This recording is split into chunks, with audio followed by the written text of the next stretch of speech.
Hello and welcome to Parihar IS. Today I will cover Article 16 thoroughly. If you haven't seen my previous video, you can go through my playlist and watch them. And after watching them, you will be able to understand all of the things that is happening in this lecture. So let's get start this video lecture. First of all, what is Article 16 and what is component and what will it say?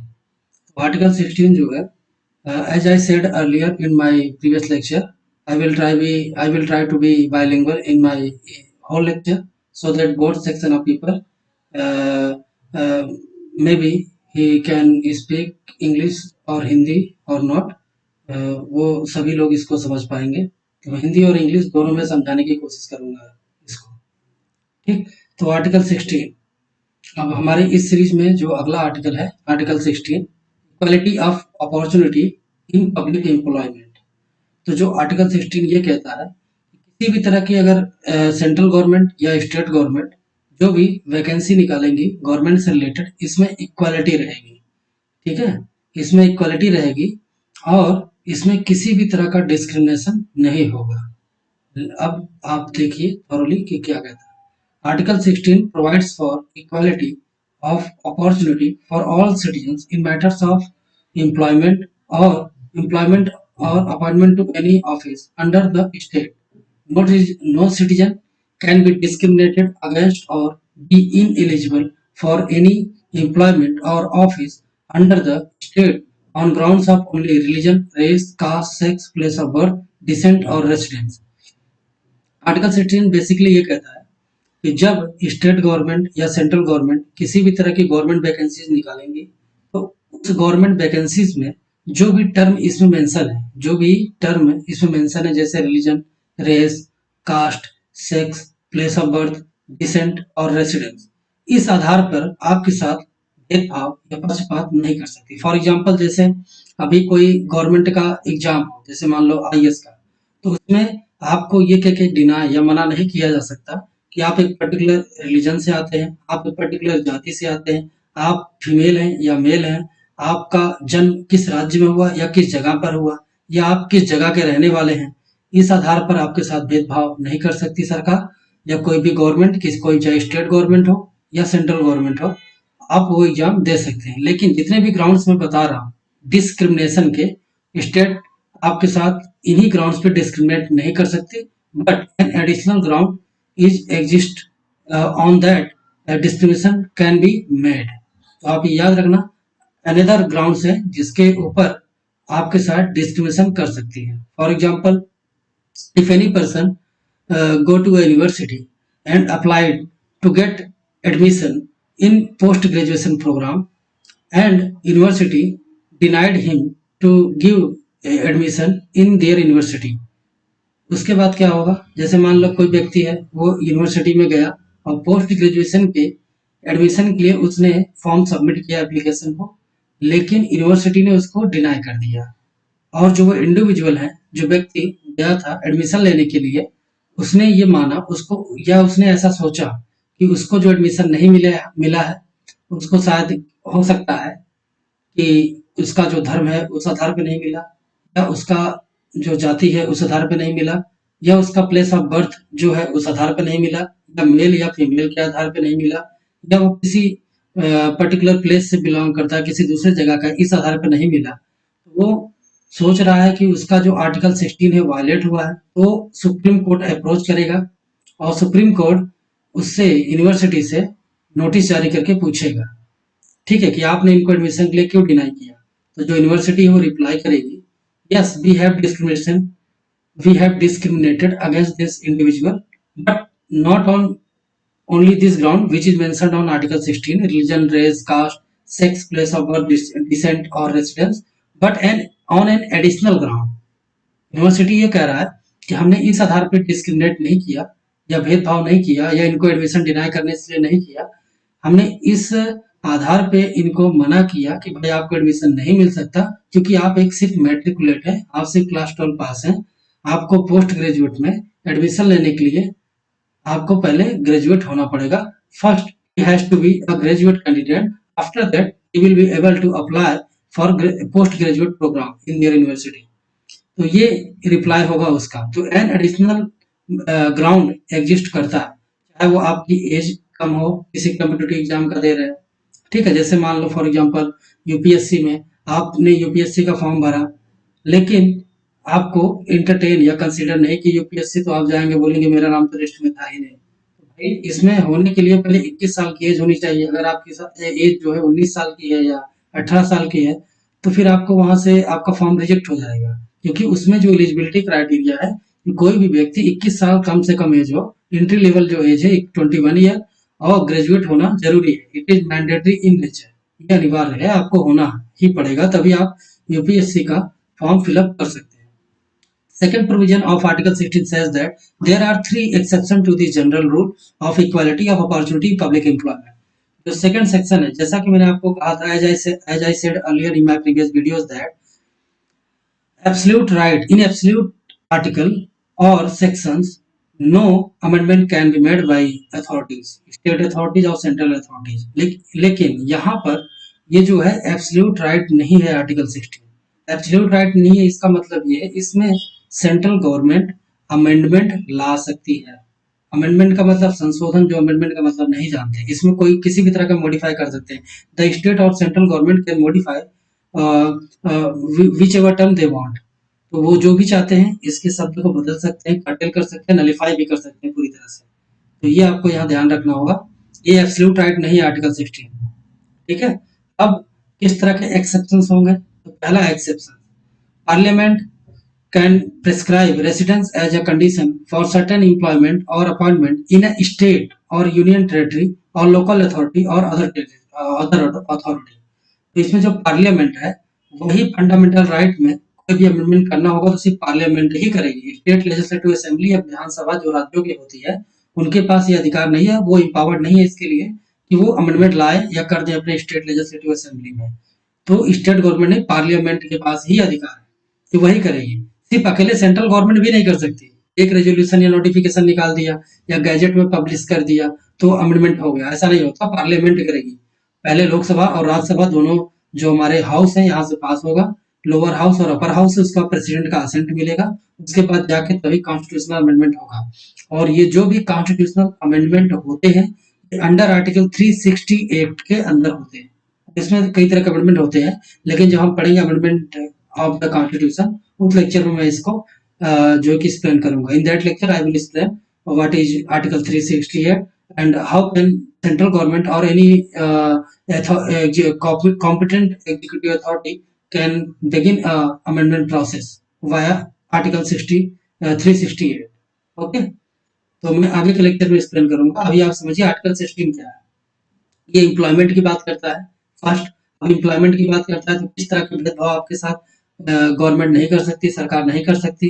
धर्म के आधार पे, जाति के आधार पे, आपके mail है या female है इसके आधार पे, आपका जन्म स्थान क्या है, या आप किस वंश या कुल से आते हैं इसके आधार पे, जो कि डिसेंट, और आप कहाँ रहते हैं रेसिडेंस, इसके आधार पे आपके साथ भेदभाव नहीं कर सकती। सीधा सीधा आर्टिकल 16 ये कहता है state shall not discriminate on the basis of religion, race, caste, sex or place of birth or descent or residence। तो इसका मतलब ये है, और इसके एक्सेप्शन के बारे में बात कर रहे हैं, इसके अपवाद क्या क्या है, क्योंकि ये एब्सोल्यूट राइट नहीं है, ये क्वालिफाइड इन नेचर है। अगले स्लाइड में चलते हैं, वहां मैं एक्सप्लेन करता हूँ आपको। अब इसका जो सेकंड कंपोनेंट है एक्सेप्शन का, as the public employment requirement as to resident act 1957 expired in 1974, there is no such law for any state except Andhra Pradesh and Telangana. एक एक्ट आया था 1957 में, the public employment requirement as to resident act 1957। ये act at this point of time applicable नहीं है, expire हो चुका 1974 में। इस एक्ट का मतलब ये है पहले रेसिडेंस एक ग्राउंड था लेकिन अब नहीं है, ठीक है। और रेसिडेंस के ग्राउंड पर जो भी कानून लाना होगा एम्प्लॉयमेंट या जॉब से रिलेटेड या एजुकेशन में रिजर्वेशन से रिलेटेड, तो सिर्फ पार्लियामेंट ही लाएगी, स्टेट गवर्नमेंट नहीं ला सकती गवर्नमेंट जॉब्स में, ये इसके पास पावर नहीं है, इसके लिए अथोराइज नहीं है। लेकिन यहाँ भी दो एक्सेप्शन है। अभी प्रेजेंट टाइम में आंध्र प्रदेश और तेलंगाना ये दो राज्य ऐसे हैं जहाँ पे रेसिडेंस एक ग्राउंड है, वैलिड ग्राउंड है, जिसके आधार पे वो पब्लिक एम्प्लॉयमेंट मतलब कि गवर्नमेंट जॉब्स में वो डिस्क्रिमिनेट कर सकते हैं अदर स्टेट के लोगों के लिए और लोगों के साथ। ठीक। अब इसका जो सेकंड है B, the state can provide for reservation of appointments और post in favour of any backward classes that is not adequately represented in the state services. इसका जो एक्सेप्शन नंबर बी है, ये कहता है कि जो स्टेट है, स्टेट का मतलब सेंट्रल गवर्नमेंट और स्टेट गवर्नमेंट, ये रिजर्वेशन या अपॉइंटमेंट किसी भी बैकवर्ड क्लास के सिटीजन के लिए ला सकती है, जो कि उस डिपार्टमेंट में जिस डिपार्टमेंट की वैकेंसी है, अगर वो एक रेशियो सही रेशियो में अगर रिप्रेजेंट नहीं कर रहा है, एडिक्वेटली रिप्रेजेंट नहीं कि भाई मोर देन सफिशियंट हो, कि वो सफिशियंट इन नेचर नहीं है कि हाँ अगर एक पर्टिकुलर सेक्शन है उसकी कोई भागीदारी, अगर उस सेक्शन से बहुत कम लोग किसी तरह के जॉब में, जैसे पुलिस डिपार्टमेंट में हो गया, तो अगर पुलिस में किसी कोई कम्युनिटी अगर वहां पर ज्यादा उनकी नंबर नहीं है, ज्यादा संख्या नहीं है, तो वो उसमें फिर उन्हें रिजर्वेशन दे सकती है स्टेट गवर्नमेंट कि भाई एक पर्टिकुलर डिपार्टमेंट में इस पर्टिकुलर कम्युनिटी के लोग ज्यादा नहीं रिप्रेजेंट करते, तो हम इनको यहाँ रिजर्वेशन देंगे। रिजर्वेशन का मतलब ये नहीं है कि उनका क्राइटेरिया होगा, ये आर्टिकल सब्जेक्ट टू 335, वहाँ जो भी क्वालिटी है कैंडिडेट की या उसके पास क्या नॉलेज है, इससे कोई भी तरह किसी भी तरह का सैक्रिफाइस नहीं होगा, किसी भी तरह का इसमें गवर्नमेंट कंप्रोमाइज नहीं करेगी। रिजर्वेशन मिलने का मतलब ये नहीं होगा आपको क्वालिफाई करना ही पड़ेगा। सी, बस सीट रिजर्व हो जाती है। अब इसका जो एक्सेप्शन का सी है, law can provide that the incumbent of an office related to religious और डिनोमिनेशनल इंस्टीट्यूशन और a member of its governing body should belong to the particular religion और डिनोमिनेशन। जैसे कई तरह के मंदिर होते हैं, या मस्जिद हो गए, या चर्च हो गया, या गुरुद्वारा हो गया, या जैन का हो गया, उनका जो भी जुरिस्टिक्शन में होता है, उनके जो रिलीजियस एक्टिविटीज है, जो धार्मिक उनके जो भी काम होते हैं, उसमें उसी पर्टिकुलर रीजन के लोग ही, जो उस पर्टिकुलर रिलीजन के लोग ही उस पोस्ट पर, कोई प्रीस्ट बनेगा या कोई वहां जाके सेंट बनेगा, वही लोग बनेंगे, दूसरे कोई नहीं बन सकता। किसी दूसरे धर्म का आदमी वहां जाकर साधु नहीं बन सकता, या ये सब नहीं बन सकते किसी भी पोस्ट पर, चाहे उसकी एडमिनिस्ट्रेशन की बात हो, उसी धर्म के लोग वहां पर आएंगे। सेकंड है हमारा मंडल कमीशन एंड इट्स आफ्टरमैथ। तो जो मंडल कमीशन अब क्या है और ये मंडल कमीशन क्या था, इसके बारे में आप जानिए। मंडल कमीशन, जब इमरजेंसी इंदिरा गांधी के गवर्नमेंट में इंटरनल इमरजेंसी लगी थी 1975 में, 2 साल के लिए लगी थी 1977 तक। उसके बाद जब वोटिंग दोबारा इलेक्शन हुआ पार्लियामेंट के लिए, तो उस समय Indira Gandhi was voted out of power और मोरारजी देसाई की एक कोलिशन गवर्नमेंट बनी।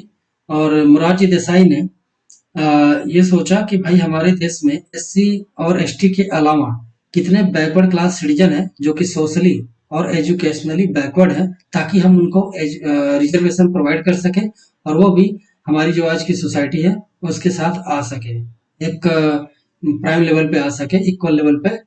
तो वहाँ मंडल कमीशन, बीपी मंडल इनका पूरा नाम था, एक बिहार के पॉलिटिशियन थे, इनको उस कमेटी का अध्यक्ष बनाया गया। इनसे कहा गया कि आप जाके इन्वेस्टिगेट करिए थॉरोली, और वहां जाके पूरा एक तरह की स्क्रूटनी करिए और सही क्वांटिफाइबल डाटा हमें दीजिए, ताकि हम रिजर्वेशन प्रोवाइड कर सकें। तो बीपी मंडल जो है आर्टिकल 340 के अंदर, जो कॉन्स्टिट्यूशन का आर्टिकल है, इसके अंदर ये कमीशन बना। उसके बाद बीपी मंडल 1979 में ये मंडल कमीशन बना, जो कि आइडेंटिफाई करने गई थी कि अदर जो सोशली और एजुकेशनली ग्राउंड पर कौन से पॉपुलेशन ऑफ द सेक्शन है जो कि बहुत ज्यादा बैकवर्ड है। तो इन्होंने रिपोर्ट सबमिट की थी 1980 में, और इन्होंने आइडेंटिफाई किया था 3743 कास्ट, 3743 जातियां जो है पूरे देश में, ये आइडेंटिफाई करके इन्होंने मोरारजी देसाई की गवर्नमेंट को दिया। और ये जितने भी 3743 जातियां हैं, ये उस टाइम पे at that point of time 52% of the population थी। उस समय जो भी पॉपुलेशन का 52%, 52% टोटल पॉपुलेशन जो थी इसके अंदर कवर हो गई। अब इसमें यहाँ ये ध्यान देने वाली बात है, इस 52% में एससी और एसटी नहीं आते। एससी और एसटी को तो पहले से मिला हुआ, उनके अलावा 52% लोगों को उन्होंने ओबीसी में, अदर बैकवर्ड क्लास सिटीजन में आइडेंटिफाई किया। उसके बाद लेकिन उसके बाद फिर क्या हुआ कि मोरारजी देसाई की गवर्नमेंट चली गई, फिर इंदिरा गांधी आई। Indira Gandhi was assassinated at that time. उसके बाद फिर राजीव गांधी है, उन्होंने भी कोई एक्शन नहीं लिया इस मंडल कमीशन के इस रिपोर्ट पर। फिर उसके बाद वीपी सिंह, आपने राजीव गांधी की बात बताता हूँ मैं। राजीव गांधी गवर्नमेंट में, जब वो गवर्नमेंट में आया राजीव गांधी करीब 1985 में फुल मेजोरिटी के साथ आए थे ये। तो इनके डिफेंस मिनिस्टर थे वीपी सिंह। वीपी सिंह का पूरा नाम है विश्वनाथ प्रताप सिंह। उस समय एक बहुत ज्यादा करप्शन लाइमलाइट में था, बोफोर्स तोप घोटाला। तो इस बोफोर्स तोप घोटाले की वजह से वीपी सिंह ने उस पार्टी से रिजाइन किया, उस पोस्ट से रिजाइन किया, अपनी खुद की एक पार्टी बनाई और इलेक्शन इन्होंने जो है कि लड़ा। और उसके बाद इन्होंने सरकार बनाई बीजेपी और कम्युनिस्टों के साथ मिलके। एक कोलिशन गवर्नमेंट इन्होंने बनाई, एक फुल फ्लेज्ड गवर्नमेंट इनकी नहीं थी। तो वीपी सिंह ने ही मंडल कमीशन के रिपोर्ट को इनेक्ट किया, लागू किया, और रिजर्वेशन इन्हीं के कारण से आज देश में ओबीसी को मिल पाए। विश्वनाथ प्रताप सिंह उस समय के प्राइम मिनिस्टर थे 1989 में, इन्होंने इनेक्ट किया वीपी सिंह ने। उसके बाद फिर नरसिम्हा राव की गवर्नमेंट आई। अब नरसिम्हा राव, वीपी नरसिम्हा राव कांग्रेस की गवर्नमेंट बनी 1991 में। फिर इन्होंने क्या किया, एक रिजोल्यूशन निकाला। एक रिजोल्यूशन कह सकते हैं आप, एक नोटिफिकेशन भी कह सकते हैं कि भाई हमें 10% रिजर्वेशन और देना है, जो कि इकोनॉमिक वीकर सेक्शन है ऑफ द सोसाइटी, उनको देना है। और ये जो ओबीसी का कोटा है, ओबीसी एक्ट है 27% का, जो कि बीपी मंडल ने रिकमेंड किया था कि 27% कोटा ओबीसी को, जो कि 52% पॉपुलेशन है, उनको देना है।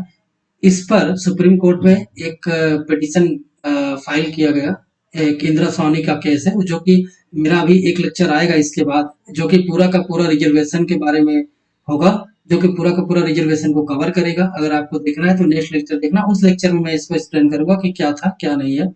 जो भी है, इंदिरा सानी जजमेंट क्या है, Champakam Dorairajan versus state of Madras का केस क्या है, या केशवानंद भारती केस जो 24 अप्रैल 1973 को आया था, बेसिक स्ट्रक्चर क्या है, या फर्स्ट कॉन्स्टिट्यूशनल अमेंडमेंट क्या है, या IR Coelho versus state of Tamil Nadu का केस क्या है।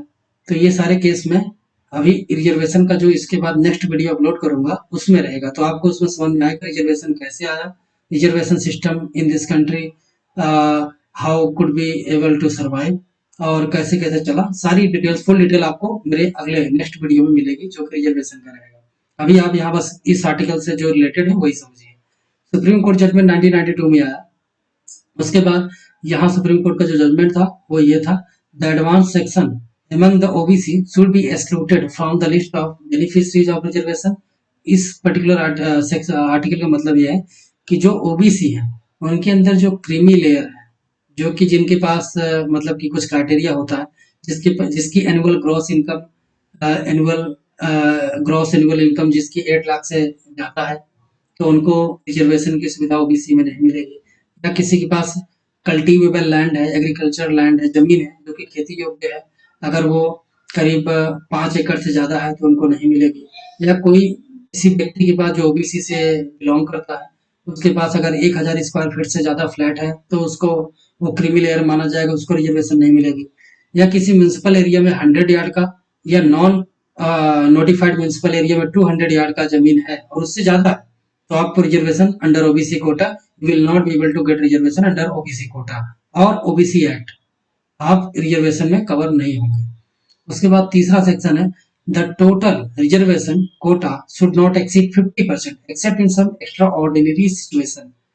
जो ये हमारा तीसरा सेक्शन सुप्रीम कोर्ट का जजमेंट का है, सुप्रीम कोर्ट ने बेसिकली ये कहा कि जो ओबीसी को 27%, एससी शेड्यूल कास्ट को 15% और एसटी शेड्यूल ट्राइब को 7.5% है, ये टोटल क्यूमुलेट करेंगे, आप इसको जोड़ेंगे तो 49.5% होता है। लेकिन सुप्रीम कोर्ट ने कहा कि 50% से ज्यादा रिजर्वेशन कोई भी स्टेट नहीं देगी, चाहे कोई राज्य हो या सरकार हो, सेंट्रल गवर्नमेंट की 50% से ज्यादा नहीं देंगे, ये 50% के अंदर ही होनी चाहिए। बेसिकली सुप्रीम कोर्ट ने कैपिंग कर दी, क्योंकि ये पॉलिटिकल एक तरह का एक एजेंडा बन गया था, लोग रिजर्वेशन दे के एक वोट लेने के लिए, ये सब करने के लिए, तो सुप्रीम कोर्ट ने कैपिंग कर दी कि भाई 50% से ज्यादा नहीं होगा। इसका जो डी सेक्शन है जजमेंट का, ये कहता है, the carry forward rule in the case of unfilled backlog vacancy is valid but it should not violate 50% of rule. तो ये कह रहे हैं कैरी फॉरवर्ड रूल का मतलब ये होता है, मान लो इस साल कोई इस सब इंस्पेक्टर की वैकेंसी किसी राज्य ने निकाली। मान लो टोटल वैकेंसी थी 100 और उसमें डिवाइड कर लो उसी हिसाब से। 27 सीट है ओबीसी के लिए, 15 सीट है एससी के लिए और 7.5 या 8 सीट है एसटी के लिए, बाकी जनरल के लिए। इसमें अगर किसी एक ओबीसी का अगर 27 सीट है, वैकेंसी है, अगर उसमें से 20 ही फुलफिल हो पाए, 7 नहीं हो पाए, तो अगले साल जो वैकेंसी निकालेंगे वो टोटल 100% में ही इंक्लूड करेंगे। ये नहीं कि 7 ये और अगले साल वाला जो एसआई का सब इंस्पेक्टर की वैकेंसी आएगी तो वो टोटल 107 हो गया, तो उसको एक साथ में जोड़ करके नहीं निकाल सकते और ये वैकेंसी उसमें जोड़ना पड़ेगा। फिर उसके हिसाब से कैलकुलेट होगा कितना कितना परसेंट सबको देना है। तो ये कह रहे हैं कैरी फॉरवर्ड रूल तो है, लेकिन इस टर्म को वायलेट नहीं कर सकते 50% का, इससे ज्यादा नहीं। और तीसरा है द कैरी फॉरवर्ड रूल, ये मैंने बता दिया। A permanent statutory body should be established to examine complaints of over exclusion and under exclusion the list of OBC। Supreme court ने कहा कि जो भी ये ओबीसी अदर बैकवर्ड क्लास को जो रिजर्वेशन दिया जा रहा है सोशल और एजुकेशनल ग्राउंड पे, इसके लिए एक स्टैट्यूटरी बॉडी गवर्नमेंट बनाए। बेसिकली स्टैट्यूटरी बॉडी का मतलब ये होता है कि गवर्नमेंट एक एक्ट बनाए पार्लियामेंट का और उस एक्ट के अंदर एक बॉडी फॉर्म हो, इसको हम कहते हैं national commission for backward classes, जो कि अभी स्टैट्यूटरी बॉडी नहीं, कॉन्स्टिट्यूशनल बॉडी है। 2019 में ये कॉन्स्टिट्यूशनल बॉडी हो गया। ठीक है, अमेंडमेंट लाके इसको कॉन्स्टिट्यूशनल बॉडी कर दिया। तो यही बॉडी जो है अगर एग्जामिन करती है कि किस कास्ट को ओबीसी में रखना है जॉब के लिए, जॉब के रिगार्डिंग किस कास्ट को निकालना है बाहर, तो यही एक कमीशन है, आयोग है इसका वर्क का, जो कि तय करता है national commission for backward classes, किसको रिजर्वेशन जॉब में देना है, किस जाति को नहीं देना है, निकालना है बाहर या ऐड करना है, तो एनसीबीसी ही करती है। तो ये बॉडी वहां फॉर्म हुई 1992 में, 1993 में सॉरी। अब ये मंडल कमीशन था और उसके बाद हमने जाना कि सुप्रीम कोर्ट का जजमेंट गया था 1992 का, जो चैलेंज किया गया था इंदिरा साहनी के द्वारा, एक लॉयर थी पीआईएल, इन्होंने फाइल किया था कोर्ट में। अब है government action with respect to judgment. अब गवर्नमेंट ने क्या किया, गवर्नमेंट ने रामनंदन कमेटी बनाई, रिपोर्ट सबमिट किया रामनंदन कमेटी ने 1993 में, जो कि एक्सेप्टेड भी था। और उसके बाद 1993 में एनसीबीसी, जो कि मैंने बताया national commission for backward classes, ये आयोग बना, ये कमीशन फॉर्म हो गई 1993 में इस एक्ट के अंदर। तब ये स्टैट्यूटरी बॉडी थी, लेकिन आज याद रखना है ये स्टैट्यूटरी बॉडी नहीं है, कॉन्स्टिट्यूशनल बॉडी है। ठीक है, एक संवैधानिक अंग है। इसको अमेंडमेंट से 2019 में एक कॉन्स्टिट्यूशनल बॉडी बना दिया गया। अब यहाँ एक चीज और हुआ, जब ये जजमेंट है पार्लियामेंट गॉट टुगेदर और उन्होंने क्या किया, एक रिजर्वेशन इन प्रमोशन का सिस्टम था। जैसे कि जो भी रिजर्व क्लास है हमारे यहाँ, उनको सुप्रीम कोर्ट ने कहा था आप एंट्री लेवल पे दीजिए और प्रमोशन में आपको नहीं देना, लेकिन पार्लियामेंट ने यहाँ भी अमेंडमेंट करके प्रमोशन में फिर से कर दिया कि प्रमोशन में भी आरक्षण मिलेगा, प्रमोशन में भी रिजर्वेशन मिलेगा। ठीक है, ये अलग केस है, इसको मैं रिजर्वेशन की वीडियो में अच्छे से एक्सप्लेन करूंगा, अभी यहाँ हमारा ये मैटर नहीं है। अब ये ग्लिम्स में दे रहा हूँ ताकि आप जो इससे रिलेटेड है बस को समझे। 77th अमेंडमेंट एक्ट 1995 में आया और इसने क्या किया, it added a new provision in article 16 that empowers the state to provide for reservation in promotion of any service under the state in favor of ST and ST that are not adequately represented in the state services। Again अब ये इसमें क्या था कि जो 77th amendment act 1995 में आया, इसने एक पावर दे दिया स्टेट गवर्नमेंट को कि आप रिजर्वेशन प्रमोशन में भी आप दे सकते हैं, लेकिन सिर्फ एससी और एसटी के लिए एप्लीकेबल होगा, ये ओबीसी के लिए एप्लीकेबल नहीं होगा, सिर्फ एससी और एसटी के लिए। वहां तो नलीफाई कर दिया था सुप्रीम कोर्ट के जजमेंट ने, लेकिन पार्लियामेंट है उन्होंने सुप्रीम कोर्ट के जजमेंट को पलट दिया, वाइस वर्सा एकदम एक्ट किया।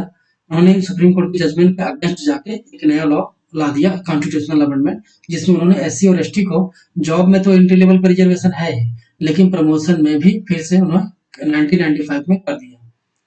इसके बाद जो 85th अमेंडमेंट है एक्ट ऑफ 2001 का, ये भी वही था। और उसके बाद the ruling with regard to backlog vacancy was nullified by the 81st amendment act 2000। अब इसमें जो रूलिंग था सुप्रीम कोर्ट गवर्नमेंट का, एक्चुअली इसमें हुआ क्या कि पार्लियामेंट ने जो सुप्रीम कोर्ट की रूलिंग थी, मैक्सिमम रूलिंग्स को इन्होंने पूरा एक तरह से बदल दिया, पूरा नलिफाइड कर दिया। जो भी बैकलॉग वैकेंसी रहेगी, कैसे है कैसे तो उन्हीं क्लास के लिए रिजर्व रहेगी। जैसे अगर ओबीसी कोटा फुलफिल नहीं हो पाया किसी पर्टिकुलर वैकेंसी में इस साल, तो अगले साल अगर उस डिपार्टमेंट की वैकेंसी आएगी तो सुप्रीम जो भी ओबीसी का कोटा है उसमें जनरल या एससी या एसटी नहीं आ सकते, उसमें वही लोग आएंगे। अगले साल की जो वैकेंसी होगी जो 27 सीट है वो, और जो बची हुई सीट है इस साल की, इन दोनों में ओबीसी के कैंडिडेट ही जाएंगे, या एससी के कैंडिडेट ही जाएंगे, या एसटी के कैंडिडेट ही जाएंगे, कोई और नहीं जा सकता। जनरल के लोग उसमें सीट एक्वायर नहीं कर सकते। अब 76 अमेंडमेंट तमिलनाडु में बेसिकली क्या हुआ, तमिलनाडु एक रिजर्वेशन एक्ट आया था 1994 में।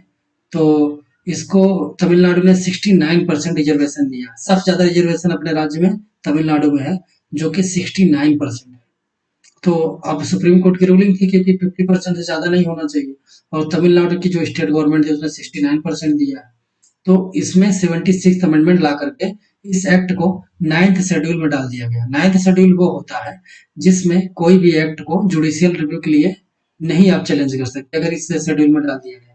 और ये 9th schedule first constitutional amendment act 1951 में जोड़ा गया था, जो कि लैंड एबॉलिशन, लैंड जमींदारी से संबंधित था। पंडित जवाहरलाल नेहरू ने इसको किया था। उसके बाद इसको रख दिया, लेकिन ये अभी कोर्ट में सब जुडिस मैटर, इसको चैलेंज किया गया है क्योंकि इसका जो रिलेशन है ये केशवानंद भारती के केस है। क्योंकि 24 अप्रैल 1973 को एक बेसिक स्ट्रक्चर का डेट आया था, जो कि मैंने आपको बताया, I R Coelho versus state of Tamil Nadu, जो कि एक केस था। उसमें सुप्रीम कोर्ट ने कहा कि 24 अप्रैल 1973 के बाद जो भी 9th शेड्यूल में है उसको कोई भी चैलेंज कर सकता है जुडिशियल रिव्यू के द्वारा कोर्ट में, हाई कोर्ट में या सुप्रीम कोर्ट में चैलेंज कर सकता है। और ये भी सब जुडिस है क्योंकि ये 1994 में आया था रिजर्वेशन एक्ट तमिलनाडु वाला, तो इसको चैलेंज किया जा सकता है। लेकिन 24 अप्रैल 1973 के पहले के जो एक्ट 9th शेड्यूल में आ गए थे उसको कोई भी चैलेंज नहीं कर सकता। Nobody will be able to challenge the act which was published in 9th schedule before 24th अप्रैल 1973। ठीक है, तो ये था 1973 का जो भी एक्ट था। उसके बाद if you like my initiative please subscribe, like and share and comment on below section, ताकि मैं समझ पाऊँ कि आप लोगों का फीडबैक क्या है। वीडियो बना